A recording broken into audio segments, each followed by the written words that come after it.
Agotin Erev Shabbos, this week's Parshas Vayeira. Parshas Vayeira has the story of Avram Avinu, and of course he was Yoshev Pesach Oil Kechayim Hayom. He was sitting outside of his tent in the heat of the day, and he was waiting for guests to come visit him. And as my friend Danny likes to quote, and he says that the Rebbeinu Shalom was Hoitzi Chama Min Artika.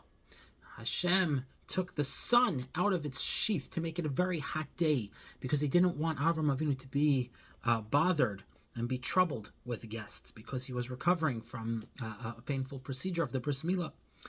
But then Hashem saw that he was so upset, Avram Avinu was so upset that he couldn't be machnes eirich, he couldn't welcome any guests, no visitors were coming, so he brought the angels to them in the form of men.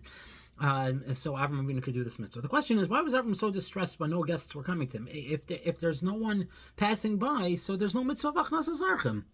So why was he so upset? Would he be so upset if there were no sick people to go visit? He would be upset that nobody's sick? Why was he so upset? There's no mitzvah of achnasas archim if there's no guests. Why was Avram Avinu so upset? So we have to understand what chesed is all about, and especially Avram Avinu is teaching Emes Yaakov, and it's chesed la'Avram. We give chesed. Avram is the paradigmatic ish chesed.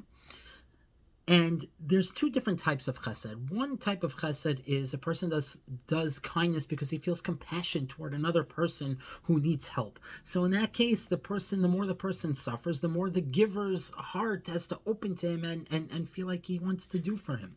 But there's another type of chesed that has nothing to do with the neediness of the recipient. It's just a function of the person who wants to help and he wants to give. And that was Avram Avinu's chesed. He welcomed guests into his house not because he couldn't bear to see people who were starving and he needed to help them. He had a genuine desire to do good to other people. That was Avram's chesed. It was a different level of chesed. And this is the model. This model of chesed is the same kindness of Hashem. Rav Druk says that Hashem was an olam chesed yibana. He created a world in order to give. He created a world in order to give. Hashem's giving doesn't stem from the fact that we need things from him. That's not why he wants to give us, because we need it. No, it's an olam chesed yibana. His giving comes from a desire to benefit and do good for other people, and that's the model of chesed that Avram followed, and that's the model of chesed that we should all follow, that we should want to do good because it's the right thing to do good, not because other people are in need, but just because we want to do good. When Avram had no guests, he was distressed because his desire to give to other people wasn't rooted in the fact that they were lacking, but in his own deep-seated need to give. And this answers something that seems to be a very obvious question. The Gemara in Bracha says that whoever gladdens a chas and kala on their wedding day is zeicha to 5 kailis, whatever that means. But the question is, we know that a chas and kala on their wedding day, that's the happiest day of their lives anyway. So what's the big mitzvah of making them happy? They're already on the happiest day of their lives. What's the big mitzvah of making them happy? And the answer is because that's the next level of chesed.